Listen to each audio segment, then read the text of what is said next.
Si Juan na laging wala sa klase, isinulat ni Sandy Gas. Si Juan Francisco ay anak ng mayamang mag-asawa. Pagmamay-ari ng ama niya ang pinakamalaking hasyenda sa baryo nila. Isa namang simpleng may bahay ang ina niya. Hindi na nito kailangang magtrabaho sa dami ng pera nila. Dahil nag-iisa siyang anak ng mayamang mag-asawa, kampante si Juan na hindi na siya mamumulubi hanggang sa pagtanda niya. Ito ang dahilan kung bakit tamad siyang mag-aral.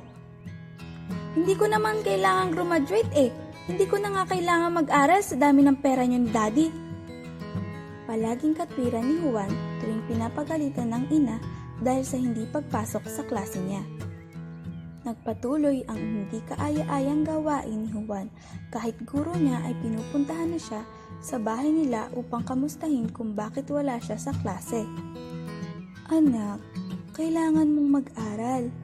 Ang pinag-aralan ang tanging bagay na hindi makukuha sa iyo ni Numan, sabi ng ina ni Juan pagkaalis ng guro niya. Hindi na mabilang-bilang ang pagkakataong pinuntahan siya ng guro niya sa bahay nila. Ngunit talagang tamad si Juan. Mas gusto niya pang lumiban sa klase at maglaro ng computer o mamasyal kasama ang barkada. Isang araw, habang naglalaro ng computer si Juan at kaibigan niyang si Pedro sa kwarto niya, may narinig siyang isang malakas na sigaw ng ina niya. "Juan! Juan! Ang daddy mo!" sabi ng ina sa batang tamad mag-aral. Inatake sa puso ang ama ni Juan. Sinundan ito ng iba't ibang komplikasyon. Halos 2 buwan nang nakaratay ang daddy niya sa ospital bago ito pumanaw. Pati yung hasyenda na pagmamay-ari nila ay naibenta pambayad sa gastusin sa ospital. Anak, sa darating na pasukan, kailangan mong lumipat ng eskwelahan. Hindi na natin kakayanin yung bayarin sa pribadong paaralan dyan sa baryo.